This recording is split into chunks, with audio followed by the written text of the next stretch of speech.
Hello students, welcome সবাইকে। আশা করি সবাই আমার স্ক্রিনটা দেখতে পাচ্ছ। সবাই দ্রুত একটু কমেন্ট করো যে আমার স্ক্রিন দেখা যাচ্ছে কিনা। ঠিক আছে, সবাই দ্রুত একটু কমেন্ট করো, কমেন্ট করে জানাও আমাকে যে আমার স্ক্রিন দেখা যাচ্ছে কিনা, আমার সাউন্ড ভয়েস অল ক্লিয়ার কিনা। আমার সাউন্ড ভয়েস অল ক্লিয়ার কিনা, কোনো প্রবলেম আছে কিনা দ্রুত জানাও একটু আমাকে, হ্যাঁ। আর তোমাদের ক্লাসটা আমি একটু শেয়ার করে দিই তোমাদের গ্রুপগুলোতে।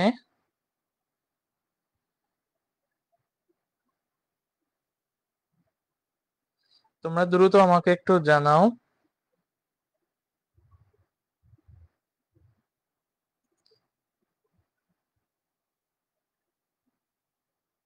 সবাই দ্রুত আমাকে একটু জানাও যে আমার ক্লাসটা দেখা যাচ্ছে কিনা, সাউন্ড ভয়েস অল ক্লিয়ার কিনা। ঠিক আছে,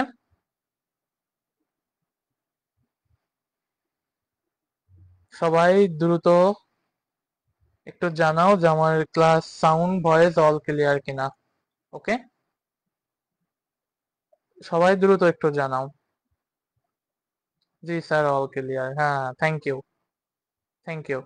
সবাই দ্রুত নিজের ফ্রেন্ডদেরকে একটু মেনশন করে দাও। ওকে, লাইভ ক্লাসটা করা জরুরি অনেক, নাহলে তোমাদের কোনো কোশ্চেন থাকলে তোমরা পরে কিভাবে করবা আমাদের কাছে। লাইভ ক্লাস করা খুবই জরুরি। সো তোমরা তোমাদের ফ্রেন্ডদেরকে একটু মেনশন দিয়ে দাও, আমরা 2 মিনিটে আমাদের ক্লাসটা শুরু করব। সবাই দ্রুত নিজেদের ফ্রেন্ডদেরকে একটু মেনশন দাও যেন সবাই লাইভে ক্লাসটা করে।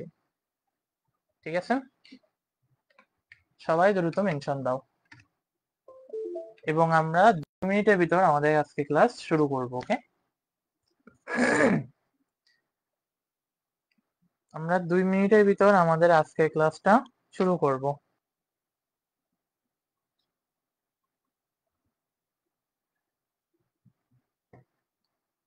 সবাই দ্রুত নিজেদের ফ্রেন্ডদেরকে মেনশন দাও, আমরা 2 মিনিটের ভিতর আমাদের ক্লাস শুরু করব।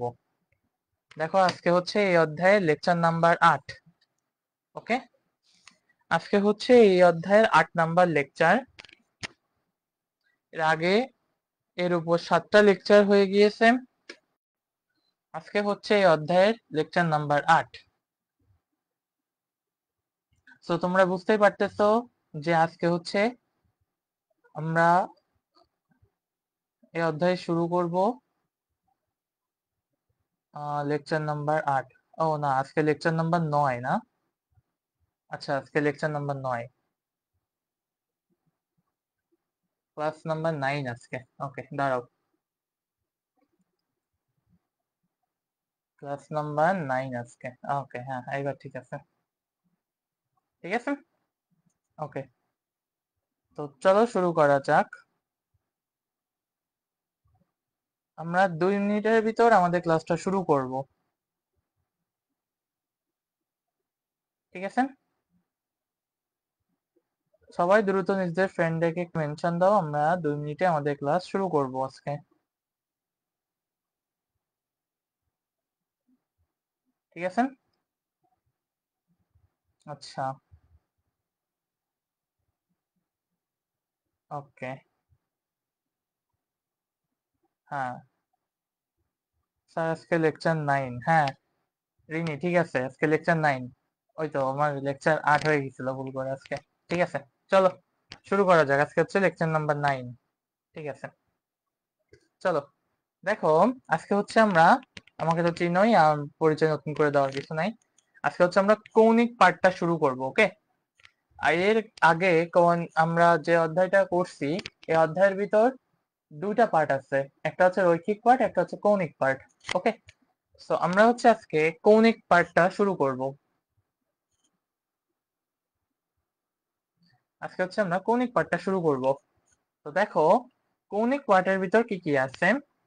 ঘূর্ণন গতিবিদ্যা বা রোটেশনাল মোশন বা অ্যাঙ্গুলার মোশন।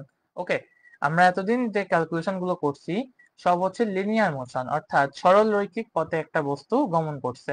বাট আমরা জানি কি, ধরো একটা বস্তু যদি বৃত্তাকার পথে ঘুরতে থাকে বা বৃত্তাকার পথে ঘুরে তাহলে কি তার ভিতর বৃত্তাকার গতি সৃষ্টি হয়। ঠিক আছে, যেমন ধরো তুমি একটা সুতার মাথায় একটা বস্তু বা একটা ইটকে বেঁধে তুমি দাঁড়িয়ে তোমার চারপাশে ঘোরাচ্ছ, জাস্ট লাইক এই ধরো হচ্ছে একটা মানুষ, এই ধরো হচ্ছে একটা মানুষ। ঠিক আছে, এই ধরো তোমাদের বঙ্কিম ভাইয়া। তো বঙ্কিম ভাইয়ের কাছে একটা সুতা আছে, এই হচ্ছে সেই সুতাটা। ঠিক আছে, এই সুতাটার মাথায় সে কি করছে, একটা দড়ি বেঁধে দিয়েছে। এইটা হচ্ছে দড়ি, দড়ির মাথায় একটা ইট বেঁধে দিয়েছে সেই ইট। এই ইটটা বেঁধে সে কি করছে, সে এবার এরকম চারপাশে ঘোরাচ্ছে। ঠিক আছে, এরকম ভাবে সে চারপাশে ঘোরাচ্ছে। ওকে, তো চারপাশে ঘোরানোর সময় কি হবে, এইটা হচ্ছে তোমাদের বঙ্কিম ভাই। ধরো এই এই তো পা বেঁকা হয়ে গেছে, যাই হোক। আহ এই তো চারপাশে ঘোরানোর সময় কি হবে, যখন সে চারপাশে ঘোরাবে তার কি এক প্রকার কি এই যখন ঘোরাবে তখন এখানে একই সাথে রৈখিক এবং কৌণিক বেগ দুইটাই সৃষ্টি হবে। তার মানে কি কৌণিক বেগ কখন হবে, যখন সে কৌণিক বরাবর ঘুরছে, একটা বৃত্তাকার পথে ঘুরছে। এই ঘোরার সময় কি তার একই সাথে যেমন রৈখিক বেগ পাবো, আমরা কৌণিক বেগও পাবো। ঠিক আছে, তো এইটা হচ্ছে আমরা ক্যালকুলেশন করব এই ঘূর্ণন গতিবিদ্যার ভিতর। ওকে, শোনো, এবার ঘূর্ণন গতিবিদ্যার ভিতর কিছু টার্ম আছে। আমরা রৈখিক সরণকে কি দিয়ে প্রকাশ করতাম, এস। আমি যদি পাশে একটু লিখি, তোমাদের বঙ্কিম ভাইকে আর লাগবে না, মুছে ফেলছি তো। এখানে দেখো আমি যদি লিখি, এটা হচ্ছে আমাদের রৈখিক সরণ। রৈখিক সরণকে আমরা কি দিয়ে প্রকাশ করতাম মনে আছে, এস, এস দিয়ে প্রকাশ করতাম। বা এই যে আমরা কি রৈখিক সরণকে কি দিয়ে প্রকাশ করতাম, এটা হচ্ছে এস দিয়ে প্রকাশ করতাম আমরা, মনে আছে, এস দিয়ে বা ডি দিয়ে প্রকাশ করতাম। ওকে, সেখানে কৌণিক সরণকে আমরা থেটা দিয়ে প্রকাশ করব। ওকে, কেন থেটা আসবে এটা এক্সপ্লেনেশন আমরা একটু পরেই পাবো। ওকে, চলো, কৌণিক বেগ আছে, কৌণিক বেগকে আমরা ওমেগা দিয়ে প্রকাশ করব। ওকে, এই প্রতীকটার নাম হচ্ছে ওমেগা, ওমেগা। ওকে, এই প্রতীকটার নাম হচ্ছে ওমেগা, আমরা এটাকে কি দিয়ে প্রকাশ করব, এটাকে ওমেগা দিয়ে প্রকাশ করব আমরা। ওকে, আচ্ছা, এরপরে আসো কৌণিক ত্বরণ। কৌণিক ত্বরণকে আমরা কি দিয়ে প্রকাশ করব, এটা হচ্ছে আলফা। ওকে, এটা হচ্ছে আলফা। তাহলে রৈখিক বেগ, কৌণিক বেগকে আমরা কি দিয়ে প্রকাশ করব, ওমেগা। যেখানে আমরা রৈখিক বেগকে কি দিয়ে প্রকাশ করতাম মনে আছে, রৈখিক বেগকে প্রকাশ করতাম ভি দিয়ে, ভি বা ইউ দিয়ে। ওকে, রৈখিক বেগকে আমরা প্রকাশ করতাম কি ভি বা ইউ দিয়ে। আচ্ছা, কৌণিক ত্বরণ, রৈখিক ত্বরণকে আমরা কি দিয়ে প্রকাশ করতাম মনে আছে, রৈখিক ত্বরণকে আমরা প্রকাশ করতাম এ দিয়ে। ওকে, আচ্ছা, জড়তার ভ্রামক আই। আচ্ছা, এই টার্মটা তোমাদের জন্য একটু নতুন, এইটা আমরা শিখবো সামনে আস্তে আস্তে।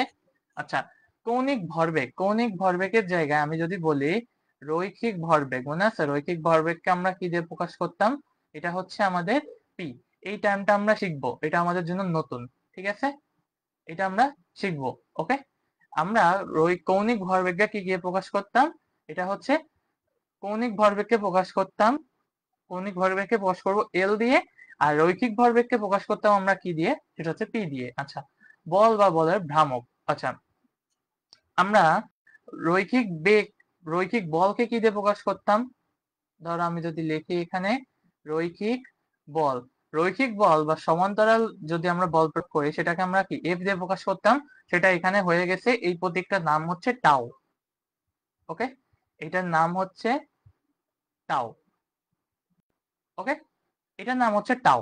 আচ্ছা, এরপরে আসো, রৈখিক বল গেল, এবার হচ্ছে কেন্দ্রমুখী বল। কেন্দ্রমুখী বলকে আমরা কি দিয়ে প্রকাশ করি, কেন্দ্রমুখী বল দিয়ে আমরা কি দিয়ে প্রকাশ করব, এটাকে আমি একটু সুন্দর করে লিখি, ওমেগা। ওকে, কেন্দ্রমুখী বল এটাও তো এক প্রকার বল। তো বল মানে কি, এটা এখানে আমরা ফোর্স বা এফ দিয়ে প্রকাশ করব। ওকে, আচ্ছা, আর কেন্দ্রমুখী বল এইগুলো সব প্রত্যেকটা নিয়ে আমাদের পড়াশোনা আছে, বাকি এই অধ্যায় যেটা আছে তার ভিতর প্রত্যেকটা নিয়ে আমরা পড়াশোনা আছে। আচ্ছা, তো আমাদের কাছে তাহলে নতুন বিষয়গুলো কি কি, এই কেন্দ্রমুখী বল, কেন্দ্রবিমুখী বল, আর এই জড়তার ভ্রামক, এইগুলো হচ্ছে আমাদের কাছে নতুন, প্রত্যেকটাই নতুন। বাট আমরা কিছু জিনিস আগের সাথে রিলেট করতে পারি, কিন্তু কিছু জিনিস আমাদের নতুন এখানে শিখতে হবে। ঠিক আছে, আমরা শিখবো। আচ্ছা, সবাই বলতো যে এই পর্যন্ত বুঝতে কোনো সমস্যা আছে কিনা, জাস্ট পরিচিতি, আমরা আজকে এটা জাস্ট পরিচিতি করলাম কেবল, আমরা এখনো ক্লাসের ভিতর যাইনি। কেবল পরিচয় করালাম তোমাদের, কেবল পরিচয় করালাম তোমাদের। বলো বুঝতে কোনো সমস্যা আছে কিনা? আচ্ছা চলো নেক্সট স্লাইডে যাই আমরা। আচ্ছা না দাদা সমস্যা নেই। আচ্ছা ওকে চলো এবার আমরা শুরু করব আমাদের বৃত্তীয় গতি কাকে বলে। দেখো কোনো বস্তু যদি কোনো বিন্দু বা অক্ষকে কেন্দ্র করে বৃত্তাকার পথে গতিশীল হয়, ঠিক আছে। দেখো জি স্যার ক্লিয়ার, না দাদা কোনো সমস্যা নাই, থ্যাংক ইউ থ্যাংক ইউ, সমস্যা নেই। আচ্ছা দেখো কি বলছে, কোন বস্তু যদি কোনো বিন্দুকে বা অক্ষকে কেন্দ্র করে বৃত্তাকার পথে গতিশীল হয়, অর্থাৎ আমি কেবলমাত্র যেটা দেখালাম তোমাদের বঙ্কিম ভাই একটা সুতার মাথায় একটা ইট বেঁধে তার চারপাশে ঘোরাচ্ছে, একটু আগে যে ছবিটা দেখলাম, তার মানে কি সেখানে তোমাদের বঙ্কিম ভাই হচ্ছে কেন্দ্র, এবং বঙ্কিম ভাইকে কেন্দ্র করে ওই যে যে ইট, ওই ইটটা কি একটা বৃত্তাকার পথে গতিশীল হচ্ছে না, অর্থাৎ কি সে বৃত্তাকার পথে ঘোরা শুরু করছে, এটাকে আমরা কি বলবো, এটা হচ্ছে বৃত্তীয় গতি। দেখো ডেফিনিশন তাই বলে। তার মানে কোনো বস্তু যদি কোনো বিন্দু বা অক্ষকে কেন্দ্র করে ঘুরতে থাকে, তার মানে ওই যে যে ইট, ওই ইট বঙ্কিম ভাইকে কেন্দ্র করে ঘুরতেছিল, তো আমরা বলতে পারি কি এটা হচ্ছে আমাদের বিন্দু বা অক্ষকে কেন্দ্র করে বৃত্তাকার পথে গতিশীল হলে সেটা কি হবে, আমাদের বৃত্তীয় গতি। আচ্ছা বৃত্তাকার পথে ঘূর্ণায়মান বস্তুর অবস্থান পরিবর্তন দুইভাবে বর্ণনা করা যায়। এই যে শুরু হচ্ছে আমাদের বৃত্তাকার গতির সাথে আমরা কিভাবে আস্তে আস্তে রিলেট করা শুরু করব, এটা আমাদের বুঝতে হবে। দেখো বৃত্তাকার পথে ঘূর্ণায়মান বস্তুর অবস্থান দুইভাবে পরিবর্তন করা যায়। কি কি? দেখো বৃত্তের পরিধি বরাবর অতিক্রান্ত দূরত্ব এস, এই যে আমাদের পরিধি বরাবর দূরত্ব, ধরো এ পয়েন্ট থেকে আমাদের এই চলাটা শুরু হয়েছে, একটা বস্তু এখানে ছিল, এ পয়েন্ট থেকে চলাটা শুরু হয়েছে, সে বি পয়েন্টে গিয়ে যখন পৌঁছাবে, এটা হচ্ছে আমাদের বি পয়েন্ট, তাহলে পরিধি বরাবর তার অতিক্রান্ত দূরত্ব কত, এস, এটাই লিখছে এখানে, অতিক্রান্ত দূরত্ব এ বি ইকুয়াল এস। বৃত্তচাপ একটি বক্রপথ, কিন্তু বৃত্তচাপ মাপার জন্য আমরা রৈখিক একক মিটার ব্যবহার করি, এটা আমরা জানি যে বৃত্তচাপ কি, একটা পুরো বৃত্তের বৃত্তচাপকে আমরা কি বলি, পরিধি, অর্থাৎ পুরো পরিধি মাপার জন্য আমরা কি মিটার ইউজ করি। বাট দেখো আসলে পরিধি মাপার জন্য আমরা মিটারটা ইউজ করি, কিন্তু এখানে কি এটা একটা বৃত্তাকার পথ না, তাই আমরা এখানে মিটার ইউজ করি। ওকে, রৈখিক মিটার ইউজ করি। আচ্ছা এটা গেল এক প্রকার দূরত্ব। দেখো একটা বস্তু যখন ঘোরা শুরু করছে তখন তার অলরেডি একটা দূরত্ব হচ্ছে রৈখিক দূরত্ব। ভাইয়া আমার নেটে প্রবলেম হচ্ছে, বারবার আটকে যাচ্ছে, এভাবে করতে পারছি না, ক্লাস কি রেকর্ডেড থাকবে না? ওয়াহিদুর রহমান রেকর্ডেড প্রত্যেকটা ক্লাসে আছে, আমি শুধু লাইভে মানুষকে করতে উৎসাহিত করি যাতে তোমাদের প্রশ্নগুলো আমি সরাসরি শুনতে পারি, বুঝতে পারি। রেকর্ডেড অবশ্যই থাকবে, কোনো সমস্যা নাই, আমার কোনো ক্লাস এখনো পর্যন্ত ডিলিট করি নাই, রেকর্ডেড অবশ্যই থাকবে। নেট প্রবলেম হলে অবশ্যই পরে দেখে নিও ভিডিওটা, ওকে। আচ্ছা দেখো কি বলছে, যে বৃত্তচাপে আমরা এই বৃত্তাকার পথে বৃত্তচাপ মাপার জন্য আমরা এ থেকে বি তে যে পৌঁছাই, এটা কি এখানে এটা এস দূরত্ব অতিক্রম করে। আচ্ছা এটা গেল পরিধি বরাবর দূরত্ব, কিন্তু দেখো এই যে বৃত্তটা এর কেন্দ্রে, এই কেন্দ্রে তার আমরা জানি পুরো বৃত্ত একবার ঘুরে আসলে তার কেন্দ্রে উৎপন্ন কোণ 2 পাই বা 360 ডিগ্রি, এর পুরোটা যদি সে একবার ঘুরে আসে তাহলে এটা সমান আমরা একবার লিখতে পারি এটা 360 ডিগ্রি। কিন্তু সে যদি এ থেকে বি পথে যায়, এই যে এ থেকে বি পথে যাচ্ছে সে, এ থেকে বি পথে যে যখন যাবে, দেখো কি বলছে, বৃত্তের কেন্দ্রে উৎপন্ন কোণ হচ্ছে থেটা, যা কৌণিক সরণ। আমাদের রৈখিক সরণ কোণটা ছিল এ বি ইকুয়াল এস, আর কৌণিক সরণ কোণটা কোণ এ ও বি, এই যে এ, এটা হচ্ছে আমাদের সেন্টার ও, আর এটা হচ্ছে বি, এই কোণটাকে আমরা থেটাতে প্রকাশ করি। ওকে, থেটাকে ডিগ্রি এককে প্রকাশ করা হয়। ঠিক আছে, দেখো তাহলে এটা বোঝা গিয়েছে কিনা, এই স্লাইডটা বোঝা গিয়েছে কিনা, যে রৈখিক দূরত্ব পরিমাপের জন্য আমরা দুই প্রকার একক ব্যবহার করি। একটা হচ্ছে এ থেকে বি তে আমাদের দূরত্ব এস, যেটা পরিধি বরাবর দূরত্ব থাকে, আরেকটা হচ্ছে কেন্দ্র বরাবর দূরত্ব বা কেন্দ্রের অতিক্রান্ত কোণ, সেটা এ থেকে বি বরাবর যে কোণ উৎপন্ন করে এ ও বি, এটা হচ্ছে থেটা। তো এই থেটা কোণটাই কি আমাদের সেই কৌণিক দূরত্ব। ওকে বুঝছি দাদা, হ্যাঁ তাহলে বোঝা গেছে আমরা কেন এখানে থেটা আনবো আবার। ওকে চলো নেক্সট। তাহলে দেখো আমরা আবার এই ছবিটা এখানে রিড্র করি একটু, এটা হচ্ছে ও, এই কোণটা হচ্ছে থেটা, এখানে হচ্ছে এটা এ, এটা হচ্ছে আমাদের বি, আর এই পুরো কোণটা একবার যদি সে ঘুরে আসে তাহলে এটা কত হবে, এটা 360 ডিগ্রি। আচ্ছা ভালো কথা, চলো কি বলছে এরপর দেখি। উপরে দেখো কি লিখছে, বৃত্তাকার গতিতে সচল কণার ব্যাসার্ধ ভেক্টর কোনো নির্দিষ্ট সময়ে অবকাশে যে কোণে সরে যায় তাকে ওই কণাটির কৌণিক সরণ বলে। দেখো ভালো করে বুঝো, আমাদের এখান থেকে মেন ডেফিনিশন শুরু হলো। কি বলছে? বৃত্তাকার গতিতে সচল কণার ব্যাসার্ধ ভেক্টর। ব্যাসার্ধ ভেক্টর কোনটা? এই ও এ হচ্ছে আমাদের ব্যাসার্ধ ভেক্টর। ওকে, আমরা পড়ছিলাম মনে আছে, এইটা হচ্ছে আমাদের ব্যাসার্ধ ভেক্টর। ও এ ইকুয়াল ব্যাসার্ধ ভেক্টর। ওকে, এই ও এ ব্যাসার্ধ ভেক্টর নির্দিষ্ট কোনো সময়ের অবকাশে, নির্দিষ্ট সময়ের অবকাশ মানে কি, এ থেকে বি তে যেতে তার তো একটা সময় লাগছে। এই এ থেকে বি তে যেতে তার রৈখিক সরণ হচ্ছে এস, কৌণিক সরণ হচ্ছে থেটা। তাহলে এ থেকে বি তে যেতে তার সময় লাগছে কি, নির্দিষ্ট সময়ের অবকাশে যে কোণে সরে যায়, যে কোণে সরে যাবে মানে কি, এই থিটা কোণটা যে সরে যাবে, এই থিটা কোণ যে সরে যাবে, এই থিটাটাকেই বলা হচ্ছে কৌণিক সরণ। ওকে, ওকে, আচ্ছা। বৃত্তাকার গতিতে, তাহলে আমি আরেকবার রিভিউ করি।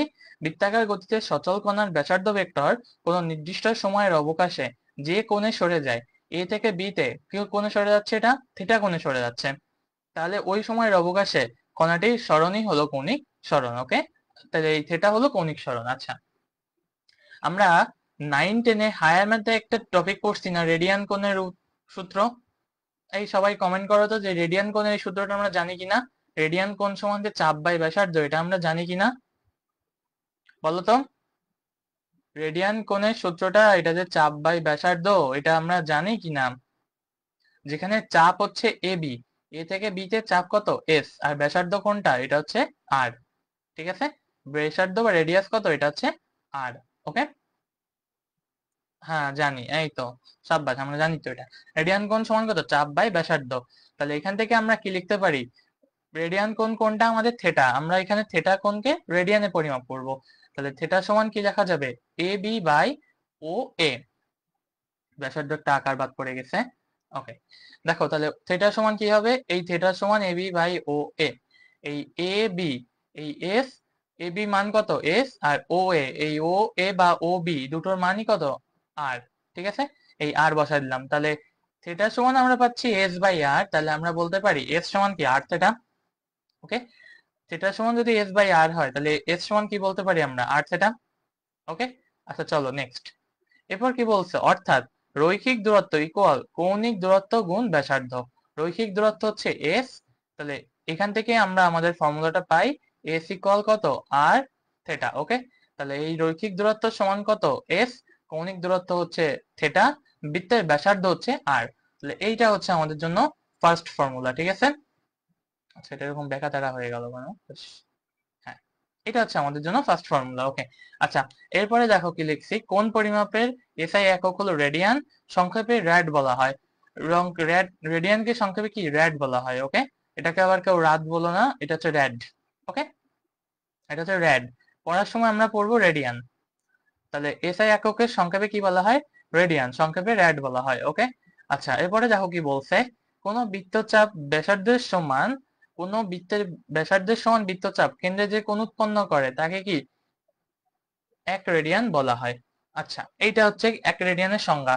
এই আমরা বলতো 9-10-এ এক রেডিয়ানের সংজ্ঞা পড়ছি কিনা, সবাই দ্রুত একটু কমেন্ট করো, আমরা 9-10-এ এক রেডিয়ানের সংজ্ঞা পড়ছি কিনা, কমেন্ট করো। সবাই একটু কমেন্ট করো তো যে আমরা 9-10-এ এক রেডিয়ানের সংজ্ঞা পড়ছি কিনা।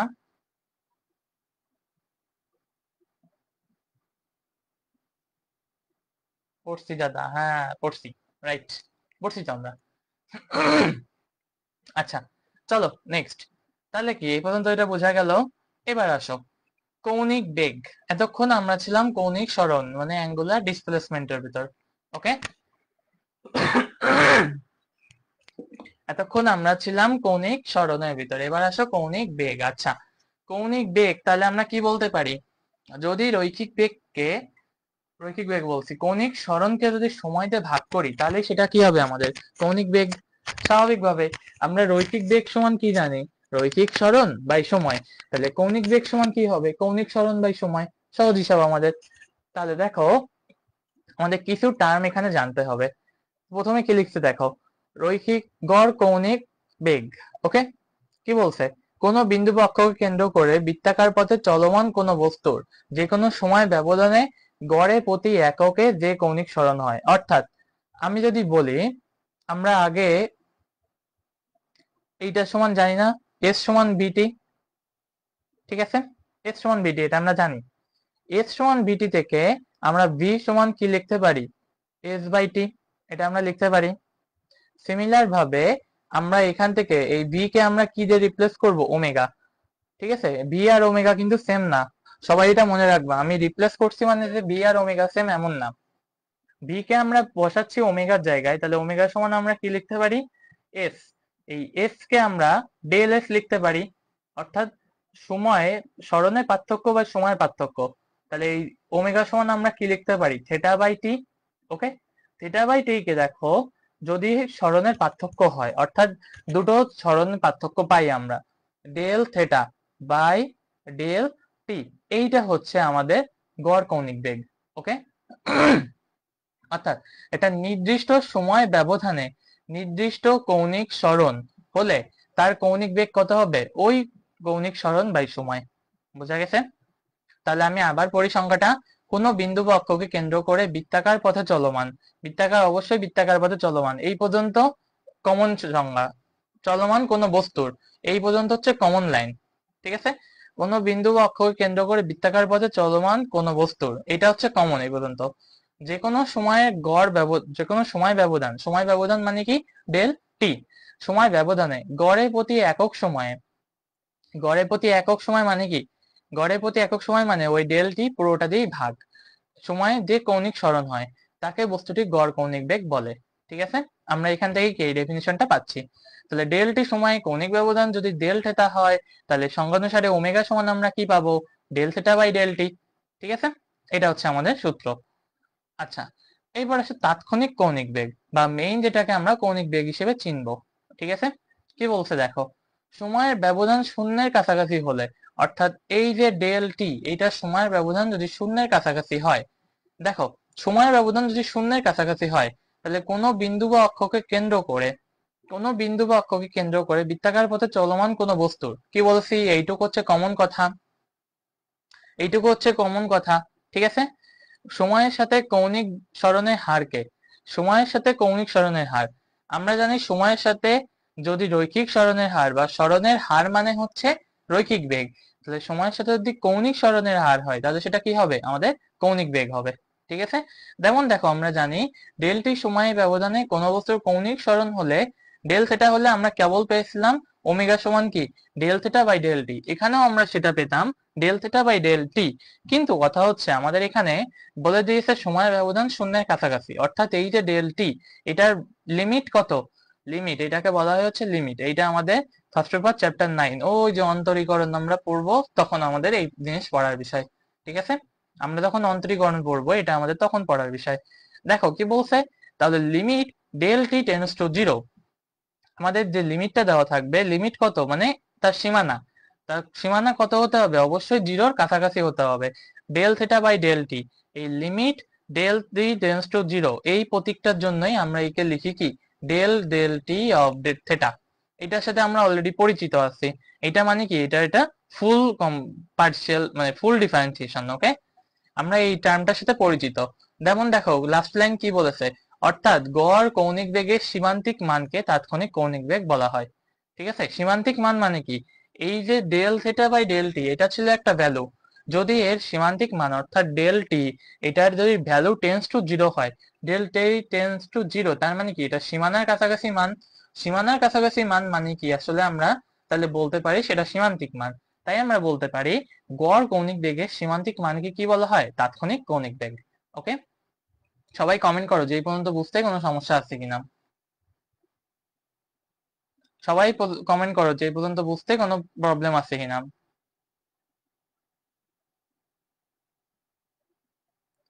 কমেন্ট করো সবাই বুঝতে প্রবলেম আছে কিনা,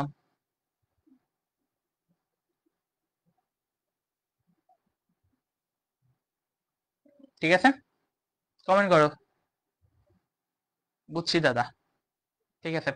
আচ্ছা চলো নেক্সট, এবার আসো, এবার হচ্ছে আমাদের কিছু কমন টার্ম শিখতে হবে, পর্যায়কাল, পূর্ণ ঘূর্ণনের সময়, এগুলো শিখতে হবে আমাদের, ঠিক আছে।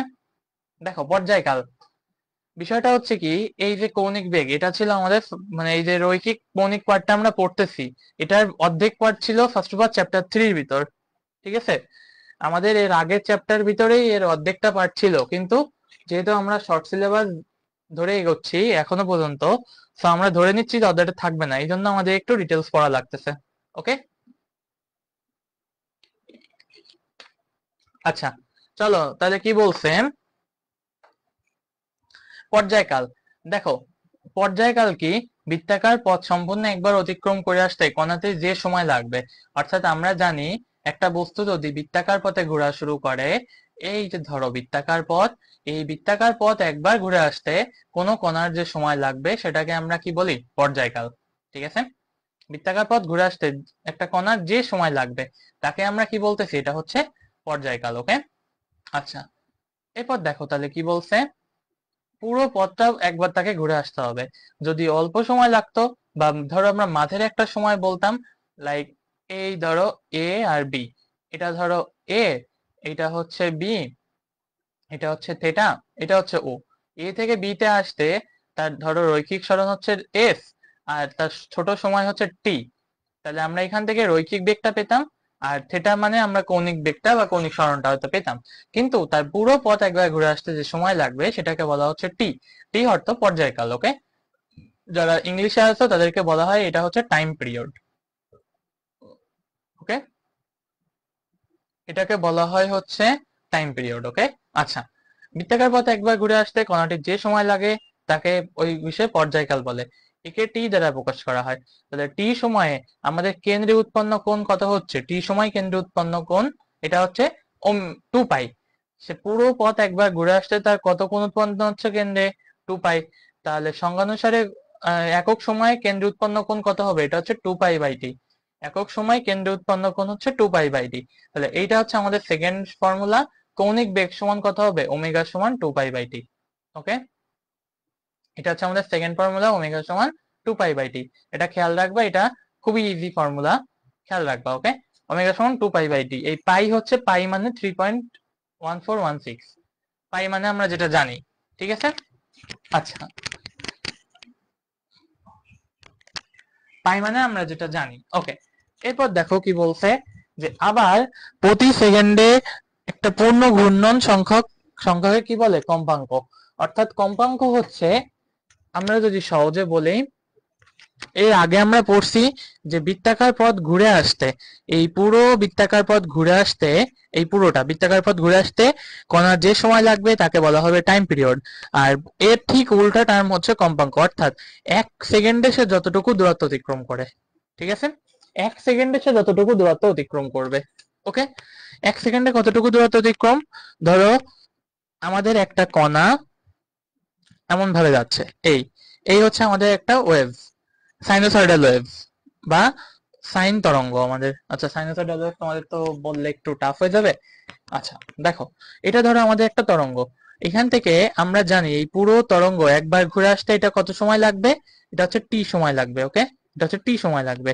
তাহলে আবার দেখো, আমরা যদি বলি যে এটা 1 সেকেন্ডে কতটুকু দূরত্ব অতিক্রম করে, তাহলে 1 সেকেন্ডে দূরত্ব অতিক্রম করছে ধরো 1 সেকেন্ডে এই পর্যন্ত গিয়েছে। ঠিক আছে, এইটা হচ্ছে তাহলে কি তার কম্পাঙ্ক। দেখো প্রতি সেকেন্ডে পূর্ণ ঘূর্ণন সংখ্যাকে, অর্থাৎ সে 1 সেকেন্ডে যতগুলো ঘূর্ণন দিতে পারবে সেটাকে কি বলা হচ্ছে, তার কম্পাঙ্ক। ওকে, ঠিক এই টি বা পিরিয়ড কালের বিপরীত বা পর্যায়কালের বিপরীত রাশি, একে এফ দ্বারা প্রকাশ করা হয়। দেখো টি সেকেন্ডে পূর্ণ ঘূর্ণন সংখ্যা 1, তাহলে একক সময় পূর্ণ ঘূর্ণন সংখ্যা কত, 1/t। আর এটাকে আমরা বলছি, দেখো সংজ্ঞানুসারে বলছি একক সময় পূর্ণ ঘূর্ণন সংখ্যা, তাহলে এইটাকে এফ সমান কি বলতে পারি, 1/t। তাহলে ওমেগা সমান আমরা জানতাম 2 পাই/টি, আর দেখো ওমেগা সমান আমরা জানতাম 2 পাই/টি, আবার 1/টি সমান এফ। তাহলে এই ভ্যালুটা যদি আমরা এখানে বসাই তাহলে আমরা কি লিখতে পারি, ওমেগা সমান 2 পাই/এফ।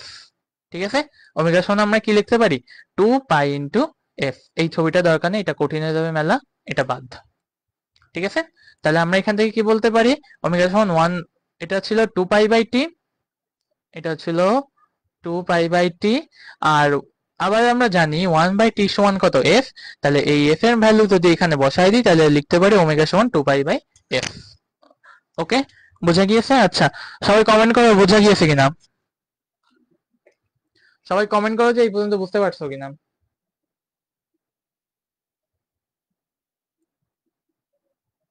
সবাই কমেন্ট করো যে এই পর্যন্ত বুঝতে পেরেছো কিনা।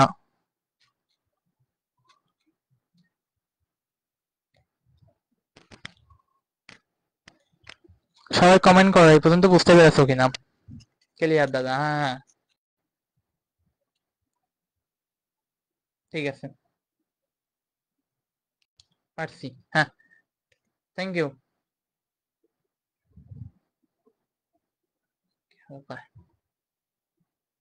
হ্যাঁ চলো তাহলে আমরা নেক্সট টপিকে যাই। তাহলে এইখানে সব ফর্মুলা গুলো একবারে দিয়ে দিয়েছি। দেখো কৌণিক বেগের ভিতর আরেকটু আছে। আমরা জানতাম টি সময়ে এন সংখ্যক পূর্ণ ঘূর্ণন হলে, যদি টি সময়ে এক ঘূর্ণন দেয় এন, তাহলে একক সময়ে কতগুলো পূর্ণ ঘূর্ণন দেবে, এন বাই টি। ওকে, আর একক সময় পূর্ণ ঘূর্ণন সংখ্যাকে আমরা কি বলি, কম্পাঙ্ক। ওকে, তাহলে আমরা এই এফ সমান বলতে পারি কি, এন বাই টি। দেখো এটাই লিখছি আমরা। তাহলে এফ সমান এন বাই টি হলে ওমেগা সমান কি বসাতে পারি আমরা, টু পাই এফ। এই এফ এর জায়গায় আমরা কি বসাবো, two pi N by T. ওকে, আচ্ছা এরপরে আসো ওমেগা সমান আমরা জানি ডিডিটি অফ থেটা, এটা আমরা জানি। এখন আসো তাহলে ওমেগার এককটা কি হবে, এই থেটার একক তো রেডিয়ান, আর টির একক হচ্ছে সেকেন্ড, তাহলে এটার একক কি হবে, রেডিয়ান পার সেকেন্ড বা রেভলিউশন পার সেকেন্ড। আচ্ছা, সাইকেল পার সেকেন্ড বা আরপিএস বা আরপিএম, বাকি প্রত্যেকটা একক আমি বোঝাই দিচ্ছি। ওকে চলো, আরপিএস দেখো লেখা আছে রিভলিউশন পার সেকেন্ড। রিভলিউশন মানে কি, সে এক সেকেন্ডে কত পূর্ণ ঘূর্ণন দিতে পারে। রিভলিউশন মানেই, ওয়ান রিভলিউশন মানেই হচ্ছে একটা পূর্ণ ঘূর্ণন। ওকে, দেখো আমরা এখানে যদি লিখে রাখি যে ওয়ান রিভলিউশন সমান টু পাই রেডিয়ান। ওকে, ওয়ান রিভলিউশন মানেই টু পাই রেডিয়ান। তাহলে ওয়ান রিভলিউশন দিতে তার কত সময় লাগবে, ওয়ান রিভলিউশন দিতে তাহলে যদি এক সেকেন্ডে দেয়, তাহলে এখানে আমরা কি বলতে পারি, টু পাই রেডিয়ান। তাহলে ওয়ান আরপিএস মানে রিভলিউশন পার সেকেন্ড, অর্থাৎ সে প্রতি সেকেন্ডে কতগুলো রিভলিউশন বা কত পূর্ণ সংখ্যক ঘুরতে পারে। আরপিএম সেম জিনিসটাই, আরপিএম অর্থাৎ সে প্রতি মিনিটে কত পূর্ণ ঘূর্ণন দিতে পারে। ওকে, তাহলে দেখো আমরা কেবলই পেয়েছি RPM, one revolution by one minute. RPM মানে রিভলিউশন পার মিনিট, তাহলে উপরে বসবে রিভলিউশন, আর পার মিনিট মানে নিচে বসবে পার। তাহলে one revolution by one minute অর্থাৎ টু পাই বাই 60 সেকেন্ড।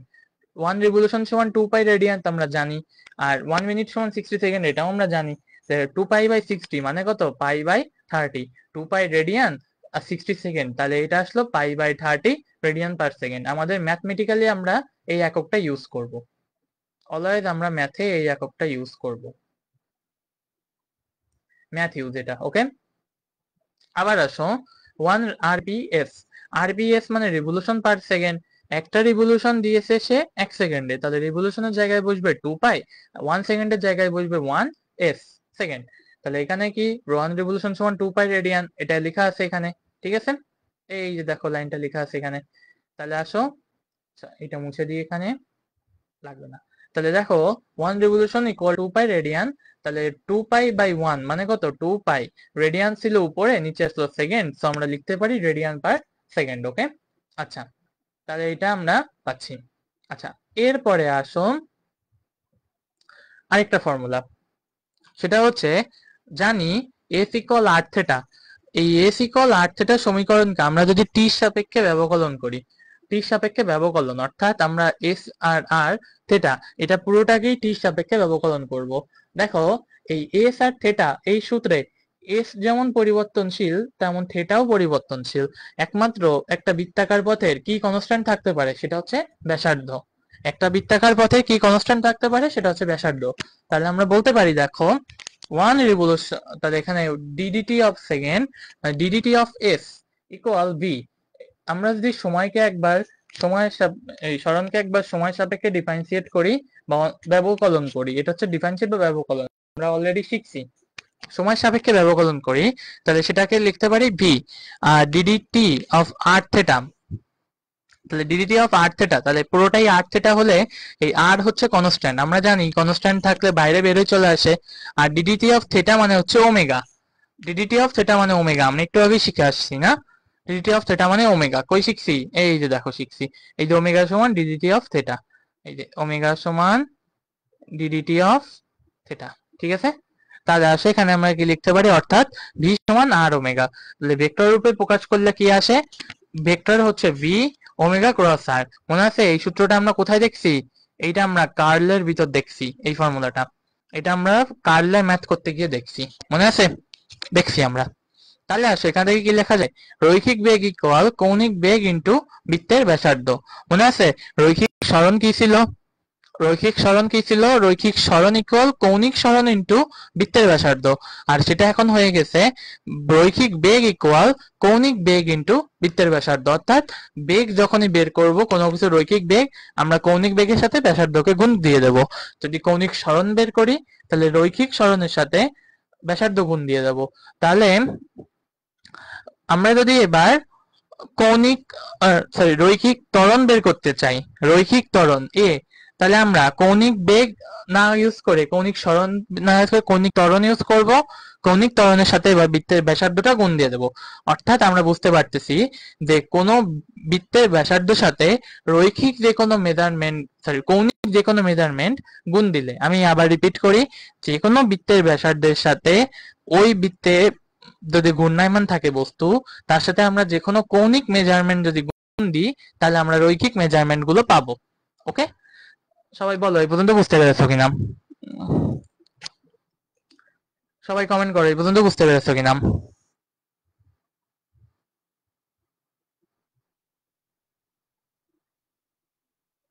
সবাই বলো বুঝতে পারছো কিনা এই পর্যন্ত?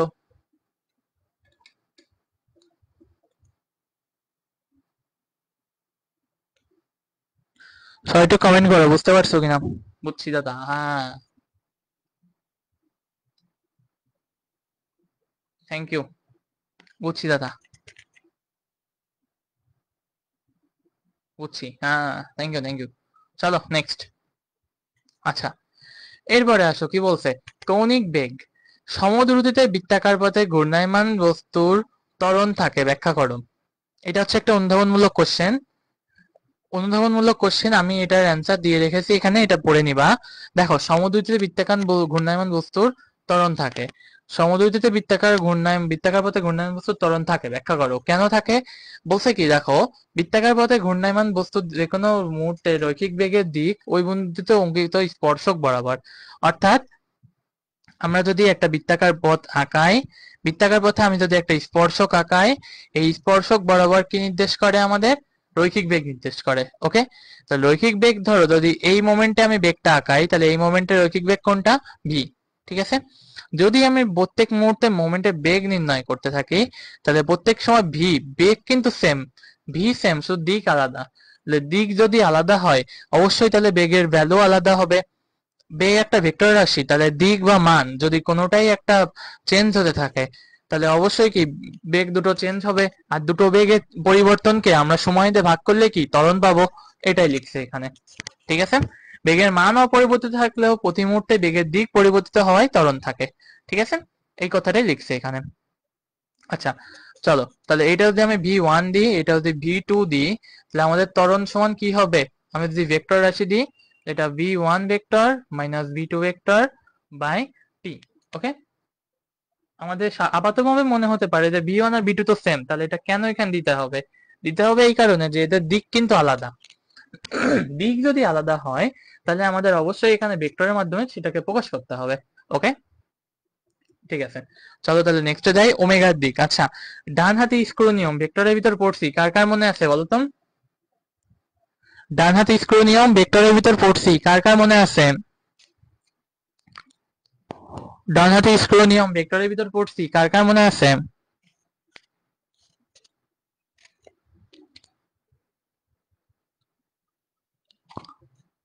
আচ্ছা, সবারই হয়তো মনে আছে। চলো তাহলে কি বলছে দেখো, ওমেগার দিক কি হবে? ওমেগার দিক নির্ধারিত হয় ডান হাতি স্ক্রু নিয়ম অনুসারে। অর্থাৎ আমরা যদি একটা স্ক্রুকে এখানে বসাই, এই ধরো আমাদের একটা স্ক্রু, এই স্ক্রুকে আমরা যদি ক্লকওয়াইজ ঘুরাই, ক্লকওয়াইজ তার মানে কি, ধরো এইভাবে ঘোরাচ্ছি আমরা। ঠিক আছে, ক্লকওয়াইজ ঘোরালে কি স্ক্রুটা নিচের দিকে নেমে যায়। আর যদি একটা স্ক্রুকে আমরা অ্যান্টি ক্লকওয়াইজ ঘুরাই, তাহলে স্ক্রুটা কি উপরের দিকে উঠে যায়। ঠিক একইভাবে ওমেগার দিকটাও নির্ধারিত হয়। ঠিক আছে, ওমেগা মানে কি বৃত্তাকার পথে বেগ, অর্থাৎ এটা কি কৌণিক বেগ। ঠিক আছে, এটা কি আমাদের কৌণিক বেগ। ওকে, তার মানে ওমেগার দিক নির্ধারিত হবে ডানহাতি স্ক্রু নিয়ম অনুসারে। ডানহাতি স্ক্রু নিয়ম অনুসারে যদি অ্যান্টি ক্লকওয়াইজ ঘোরাই তাহলে সেটা উপরে উঠবে, যদি ক্লকওয়াইজ ঘোরাই তাহলে সেটা নিচে নামবে। ওকে, ঠিক আছে। আচ্ছা, কমেন্ট করো তো সবাই বুঝতে পারছো কিনা, কমেন্ট করো সবাই বুঝতে পারছো কিনা। আচ্ছা, এখানে একটু সবাই কমেন্ট করে বুঝতে পারছো কিনা। ওকে, বুঝছে। হ্যাঁ, ঠিক আছে, চলো। আচ্ছা, কৌণিক ত্বরণ। ওকে, কৌণিক ত্বরণ বিষয়টা দেখো, আমরা একটু আগে দেখছি গড় কৌণিক বেগ দেখছি আমরা। গড় কৌণিক বেগটা কি মনে আছে? একটু আগে দেখছি আমরা সময়ের ব্যবধানের ক্ষেত্রে, অর্থাৎ সেখানে কি ছিল, ওমেগা সমান ছিল del theta by del T. Okay, আমরা এখানে তাহলে থেটার জায়গায় কি বসাবো, তাহলে ডেল থেটা, ওমেগা সমান del theta by del T. আমাদের নির্ণয় করতে হবে আলফা, তাহলে আলফা সমান কি কৌণিক ত্বরণ। কৌণিক ত্বরণ চলে আলফা, তাহলে কি হবে, এটা হবে del omega by del T. Okay, del omega মানে কি omega two minus omega one by T two minus T one. Okay, এটাই হচ্ছে এখানে লেখা হয়েছে। তাহলে সংজ্ঞাটা আমি বলি, কোনো বিন্দু বা অক্ষকে কেন্দ্র করে বৃত্তাকার পথে চলমান কোনো বস্তুর, এই পর্যন্ত হচ্ছে কমন লাইন, এটা হচ্ছে কমন লাইন, কমন লাইন। ওকে, যে কোনো সময় ব্যবধানে গড়ে প্রতি একক সময়ে কৌণিক বেগের যে পরিবর্তন হয়, আগে সরণের সময় কি ছিল, কৌণিক সরণের যে পরিবর্তন হয়, ঠিক আছে, কৌণিক সরণের যে পরিবর্তন হয় সেটা ছিল হচ্ছে কৌণিক বেগ। এখন কৌণিক বেগের যে পরিবর্তন হবে সেটা হবে কি, গড় কৌণিক ত্বরণ। ওকে, তাহলে ডেল টি সময়ে ব্যবধানে কোন বস্তুর কৌণিক বেগ পরিবর্তন ডেল ওমেগা হলে, তাহলে আমরা আলফা সমান কি লিখতে পারি, del omega by del T. তাহলে del omega by del T মানে কি omega two minus omega one by T two minus T one. Okay, এটা আশা করি বোঝা গেছে। তাৎক্ষণিক কৌণিক ত্বরণ বা কৌণিক ত্বরণ আমরা এখানে এটা পাচ্ছি। তাহলে সময়ের ব্যবধান শূন্যের কাছাকাছি হলে এখানেও সেম, আলফা সমান কি limit del t tends to zero del omega by del t equal কত, ডি ওমেগা বাই ডিটি, অর্থাৎ ডিডিটি অফ ওমেগা। আমরা এ সমান, মনে আছে আমরা লিখতে পারি ডিডিটি অফ ভি, এটা আমরা লিখতে পারি এ সমান ডিডিটি অফ ভি লিখতে পারি আমরা।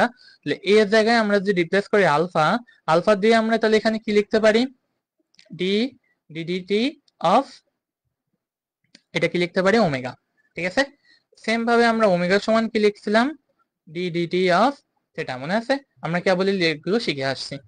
ওকে, আচ্ছা, তাহলে চলো আমরা নেক্সটে যাই। বহুত হাবি জাবি লিখছি এখানে, ঠিক আছে, ঠিক আছে। তাহলে আমরা বুঝতে পারতেছি যে ডেল টি সময় ব্যবধানে কোন বস্তুর কৌণিক বেগ ডেল ওমেগা হলে সংজ্ঞানুসারে আমরা কি বলতে পারি, alpha equal limit del t tends to zero del omega by del t. আর del del del omega by del t, এটাকে আমরা যে লিমিট ডেল টি থাকে টেন্স টু জিরো, তাহলে আমরা বলতে পারি ডি ওম ডিডিটি অফ ওমেগা। ওকে, অর্থাৎ অর্থাৎ দেখো নিচে কি লিখছে, গড় কৌণিক ত্বরণের সীমান্তিক মানকে তাৎক্ষণিক কৌণিক ত্বরণ বলা হয়। গড় কৌণিক ত্বরণের সীমান্তিক মানকে তাৎক্ষণিক কৌণিক ত্বরণ বলা হয়। ওকে, আমরা কেবল বেগের ক্ষেত্রেও এটা পড়ে আসছি, এখন ত্বরণের ক্ষেত্রেও পড়লাম। ওকে, আচ্ছা, সবাই কমেন্ট করে বুঝতে পারছো কিনা, সবাই কমেন্ট করে বুঝতে পারছো কিনা।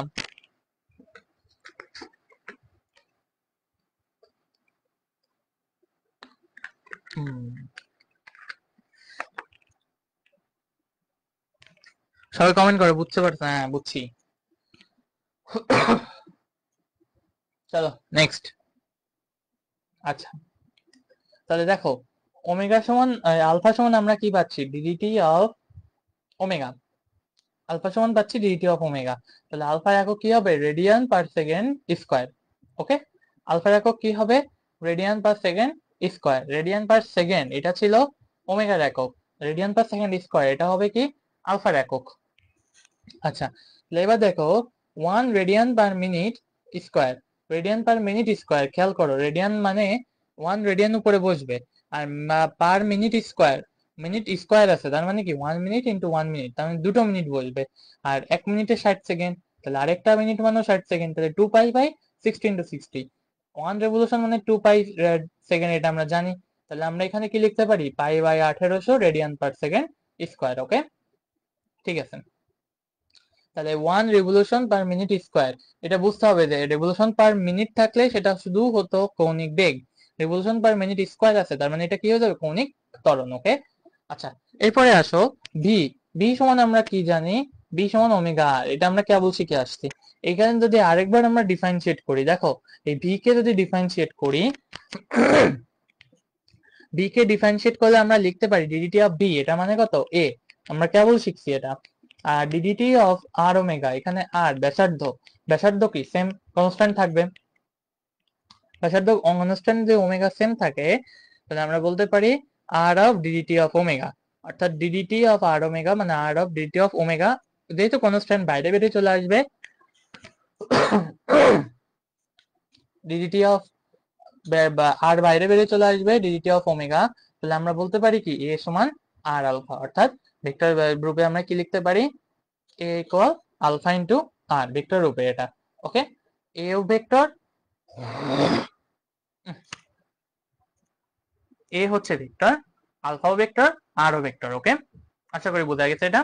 অর্থাৎ আমরা বলতে পারি কৌণিক রৈখিক ত্বরণ, এই রৈখিক ত্বরণ সমান কি হবে, কৌণিক ত্বরণ আর বৃত্তের ব্যাসার্ধের গুণফলের সমান। ওকে, রৈখিক ত্বরণ কি হবে, কৌণিক ত্বরণ আর বৃত্তের ব্যাসার্ধের গুণফলের সমান। ওকে, আচ্ছা তাহলে এরপরে এই যে প্রশ্নটা, কোন বস্তু রৈখিক বৃত্তাকার পথে সমদ্রুতিতে চললেও ত্বরণ থাকে না, কিন্তু বৃত্তাকার পথে সমদ্রুতিতে চললেও ত্বরণ থাকে কেন, এটা থাকবে এইচ ডাব্লিউ,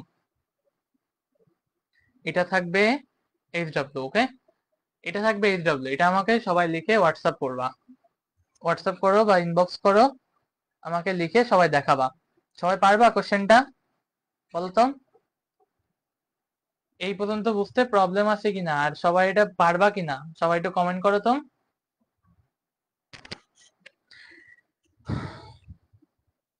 এই পর্যন্ত বুঝতে কোনো প্রবলেম আছে কিনা, আর এটা সবাই পারবা কিনা, কমেন্ট করো সবাই।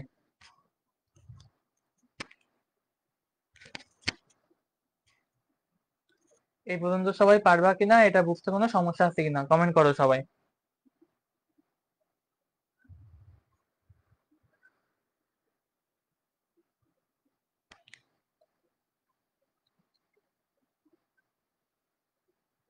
সবাই কমেন্ট করে জানাও।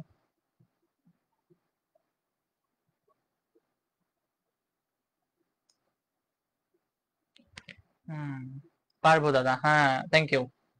চলো নেক্সট।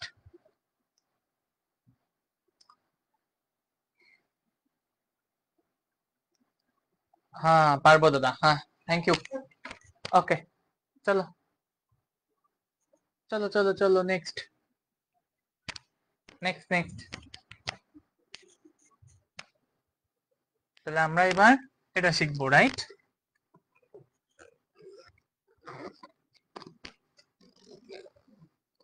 ওকে,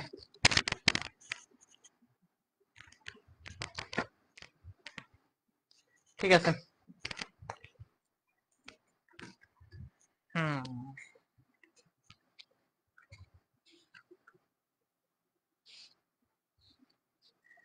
ওকে আচ্ছা ঠিক আছে, দেখো এরপর কি বলছে, কৌণিক ত্বরণ, কৌণিক ত্বরণ কিন্তু দুই প্রকার হয়, ঠিক আছে? খেয়াল করো, কৌণিক ত্বরণ কিন্তু দুই প্রকার হয়। কি কি হয়, একটা হচ্ছে হয় স্পর্শকীয় ত্বরণ, আর একটা হচ্ছে হয় কেন্দ্রমুখী ত্বরণ।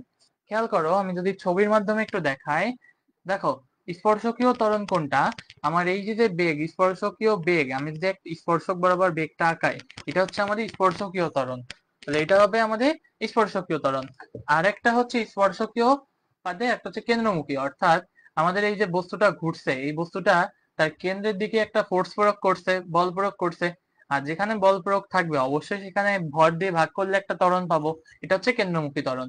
অবশ্যই খেয়াল রাখবা যে একটা বস্তুর দুই প্রকার ত্বরণ থাকে, কি কি ত্বরণ, একটা হচ্ছে স্পর্শকীয় ত্বরণ বা এটা হচ্ছে ট্যানজেনশিয়াল অ্যাক্সেলারেশন, আর এটা হচ্ছে কেন্দ্রমুখী ত্বরণ, এটা হচ্ছে সেন্ট্রিফিউগাল অ্যাক্সেলারেশন। ওকে, তাহলে বস্তুর কয় প্রকার ত্বরণ থাকে, দুই প্রকার, একটা কেন্দ্রমুখী, একটা স্পর্শকীয়। আচ্ছা কেন্দ্রমুখী ত্বরণ কিভাবে হয় এটা বুঝলাম, এরপর হচ্ছে আমরা আসবো স্পর্শকীয় ত্বরণ। খেয়াল করো স্পর্শকীয় ত্বরণটা কেন আসে, একটা বস্তু যখন বৃত্তাকার পথে ঘুরছে, আমরা জানি কেবলই পেয়েছি যে বস্তু যদি বৃত্তাকার পথে ঘোরে তাহলে তার বেগের দিক পরিবর্তন হয়, বেগের যদি দিক পরিবর্তন হয় তাহলে অবশ্যই সেখানে ত্বরণ সৃষ্টি হবে। আর ত্বরণ সৃষ্টি মানে কি? বেগের পরিবর্তন বাই সময়, এটা মানেই ত্বরণ। তাহলে আমরা বুঝতে পারতেছি যে এখানে দুই প্রকার ত্বরণ হবে। এখন দেখো, খেয়াল করো, এই যে আর এবং AC, AC, c for centrifugal acceleration, এদের মধ্যবর্তী কোণ 180 ডিগ্রি। এটা আমরা বুঝতেই পারছি ছবি দেখে।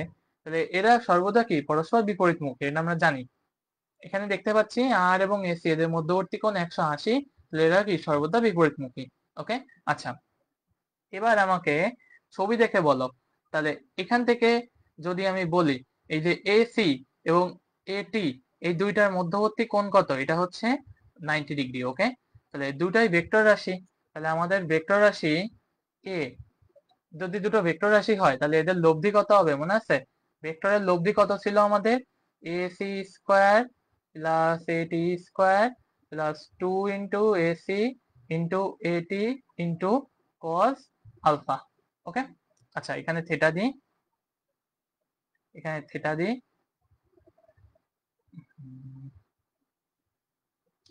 এটা হচ্ছে কস থেটা। ওকে, আচ্ছা, এখানে আমাকে বলতো এটা থেটা সমান 90 ডিগ্রি, আমরা জানি না, এই যে বলে দিছে থেটা সমান 90 ডিগ্রি। এটা হচ্ছে থেটা, আমাদের থেটা সমান 90। তাহলে আমরা কি বলতে পারি? এ সমান √অফ A C square plus A T square. Okay, তাহলে এ সমান √অফ A C square plus A T square. Okay, আচ্ছা, এবার যদি আমরা একটা অ্যাঙ্গেল নির্ণয় করতে চাই, দেখো এটা হচ্ছে আমাদের একটা ত্বরণ, এটা হচ্ছে কি আমাদের সেই এ টি, যেটা উপর দিক বরাবর, অলওয়েজ আপওয়ার্ড বরাবর বা ট্যানজেনশিয়াল বরাবর কাজ করছে এটি। আর আমাদের কেন্দ্রের দিকে বা অ্যাক্রস দ্য সেন্টার কাজ করতেছে এসি। তাহলে এখানে কাজ করতেছে এসি, আর এদের লব্ধি হচ্ছে এ। তাহলে কি আমি এখানে বলতে পারি যে এখান থেকে আমরা যদি বলি যে আমরা এখানে বিটা কোণটা বের করব, মনে আছে? বিটা কোণ, তাহলে এই ট্যান বিটা সমান আমরা কি লিখতে পারি?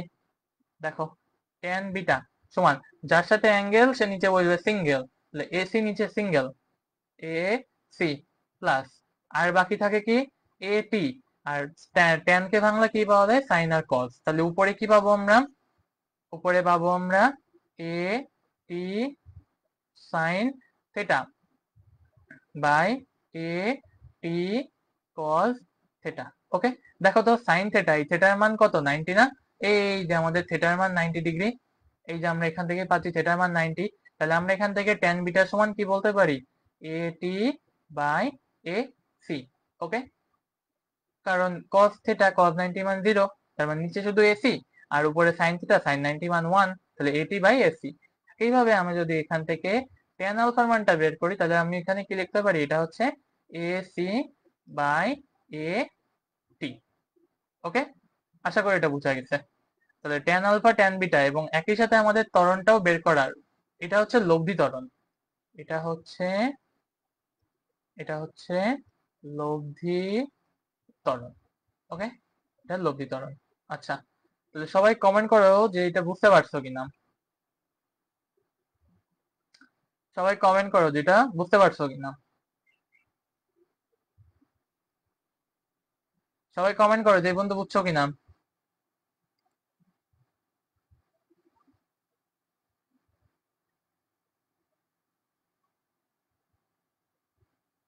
সবাই কমেন্ট করো যে এই পর্যন্ত বুঝছো কিনা।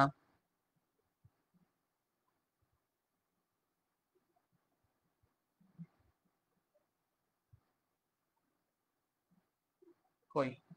হ্যাঁ, বুঝছি তাহলে। ঠিক আছে, হ্যাঁ দাদা, বুঝছি। হ্যাঁ হ্যাঁ, thank you, thank you, thank you. Okay, চলো, চলো, চলো, চলো, তাহলে এইটা দুটো বোঝা গেল। আচ্ছা, নেক্সট। তাহলে প্রকৃতপক্ষে এই যে দুটো সূত্র, এই যে আমরা এতক্ষণ ধরে চিল্লালাম যে এ সমান আলফা আর, আমরা এখানে যদি লিখি একটু, প্রথম ফর্মুলা, এটা হচ্ছে এস সমান আর থেটা। একে যদি একবার ডিফারেন্সিয়েট করি, ডিডিটি অফ এস সমান ডিডিটি অফ আর থেটা। আর এই ডিডিটি অফ আর থেটা মানে এই আর বাইরে বসে গেল, এই হচ্ছে আর ডিডিটি অফ থেটা। তাহলে আমরা এখান থেকে বলতে পারি যে এই ডিডিটি অফ এস এটা সমান বি সমান আর, আর ডিডি থেটা, এই থেটা মানে হচ্ছে ওমেগা, এটা মানে ওমেগা। তাহলে আমরা যদি একে আরেকবার ডিফারেন্সিয়েট করি, ডি ডিটি অফ ভি সমান আর ওমেগা, এটা একটু সুন্দর করে দিই, এটা হচ্ছে d dt of r omega সমান আর বাইরে থাকলো ভিতরে বসলো ডিডিটি অফ ওমেগা।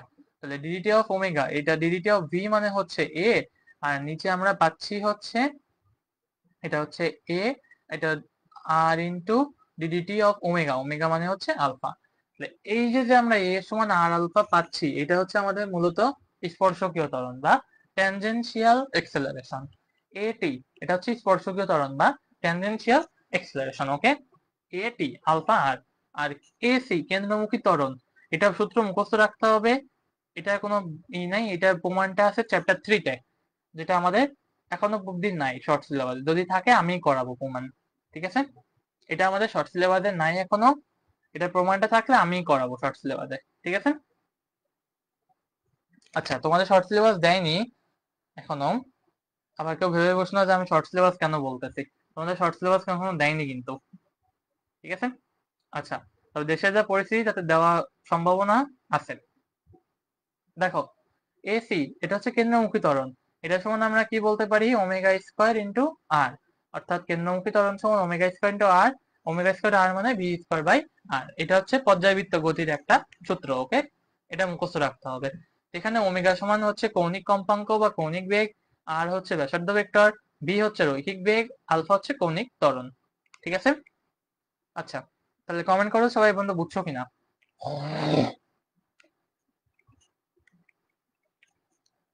আচ্ছা, 25 ব্যাচে যারা আছে তাদের তো শর্ট সিলেবাস দিয়েছে, 26 ব্যাচে যারা আছে তাদের শর্ট সিলেবাস দেয়নি এখনো। 26 ব্যাচ যারা আছে তাদের শর্ট সিলেবাস দেয়নি এখনো।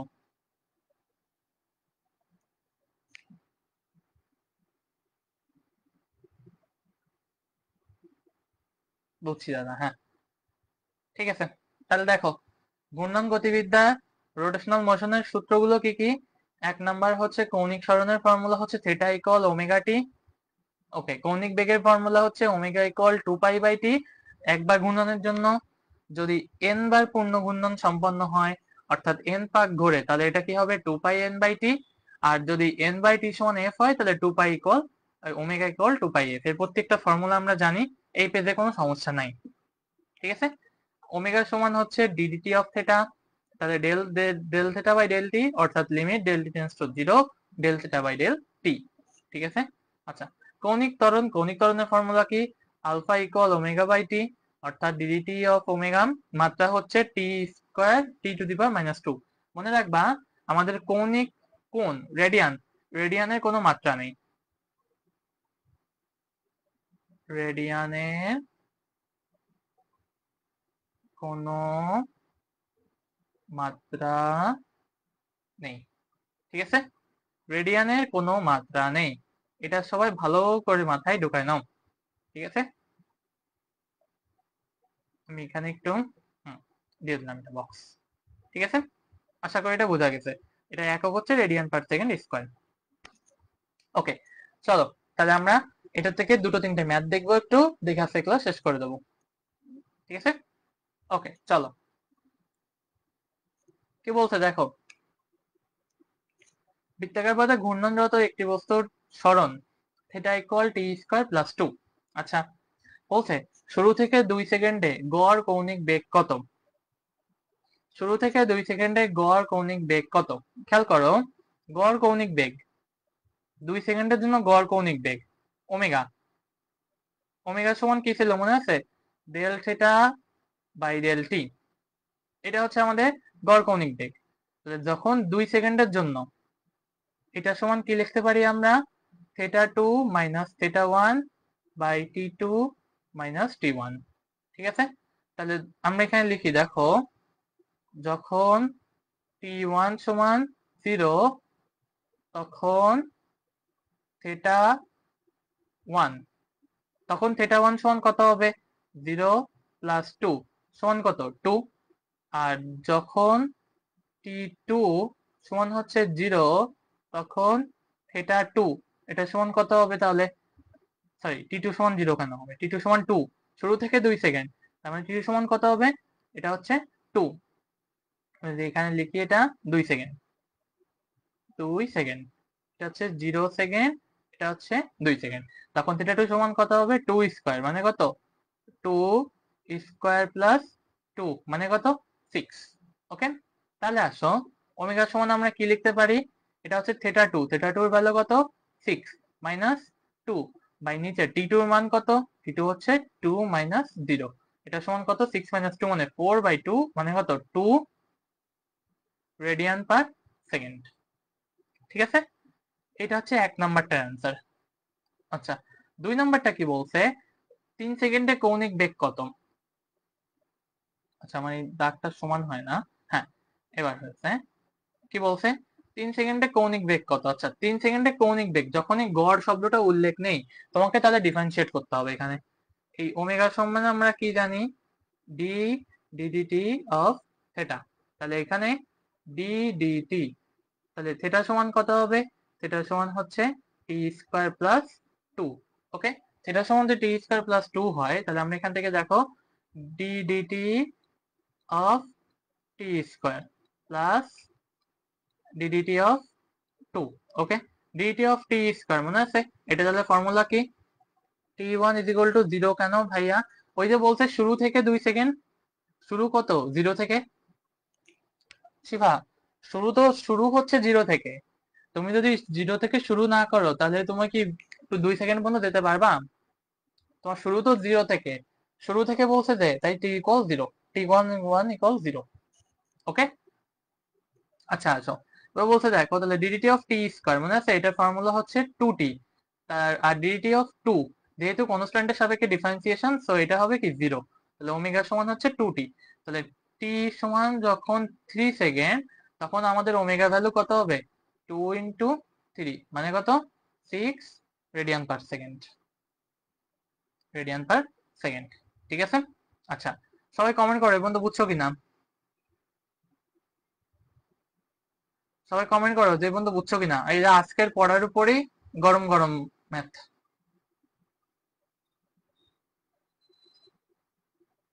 সবাই বুঝছো কিনা, কমেন্ট করো।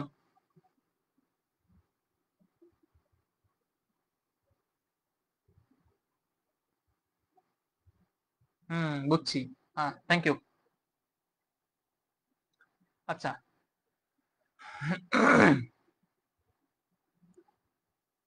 আচ্ছা, বুঝছি দাদা, ওকে ঠিক আছে, বুঝছি দাদা, ওকে। শোনো, তোমাদের আজকে ক্লাসটা এই পর্যন্তই থাকবে, ঠিক আছে, নেক্সট দিন হচ্ছে আমরা এই ম্যাথ রিলেটেড আরো ডিটেলস প্রবলেম করব, ঠিক আছে, যেহেতু তোমাদেরও আমি আটকাবো না বেশি, তোমাদের আজকে ক্লাসটা এই পর্যন্তই থাকবে, ওকে, তোমাদের বেশি আটকাবো না। সবাই বলো যে পুরো ক্লাসে বুঝতে কোনো সমস্যা আছে কিনা। দেখো, এরপর আমাদের কৌণিকের পর এই যেটুকু আমরা শিখলাম আজকে, এর উপর কতগুলো ম্যাথ করব আমরা, কতগুলো, প্রায় 101 পর্যন্ত আজকে আমরা শিখছি, 86 87 অব্দি। বলো, ক্লাস কি আর একটু এগোবো নাকি থাকবে এই পর্যন্ত আজকে, ক্লাস কি আজকে আর একটু এগোবো নাকি থাকবে এই পর্যন্ত,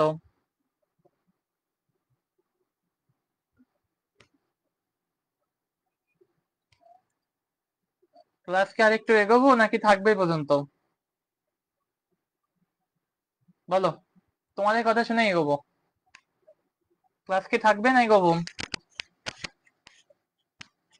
এই পর্যন্ত, আচ্ছা ঠিক আছে, ওকে, পুরো ক্লাস নোট করে আমাদের পাবলিক গ্রুপে পরে পড়া ক্লাস বুঝছি দাদা, আরেকটু করান, আচ্ছা একজন বলছে আরেকটু করান, ও পুরো একজন বলছে আরেকটু করান, একজন বলছে এই পর্যন্ত, যেহেতু আমাদের আজকে পড়াটা নতুন, এই কৌণিক পার্টটা তোমরা আগে পড়োনি, হ্যাঁ কৌণিক পার্টটা তোমরা আগে পড়োনি, আমাদের কোনো পার্টই কৌণিক পার্ট ছিল না, তো আজকে এই পর্যন্তই থাকুক, ঠিক আছে, পরের দিন না হয় একটা ম্যাথে বড় টান দিব না, পরের দিন প্রায় কত 10-12টা ম্যাথ করবো আমরা শুধু এইটুকুর উপরে, ঠিক আছে। শুধু পরের দিন আমরা এরপরে 10-12টা ম্যাথ করব, ঠিক আছে? আচ্ছা, আজকে এই পর্যন্ত থাকবে। আরেকটা কথা, সবাই ক্লাস নোট করে ক্লাস পাবলিক গ্রুপে পোস্ট করবা, খুবই ইম্পর্টেন্ট।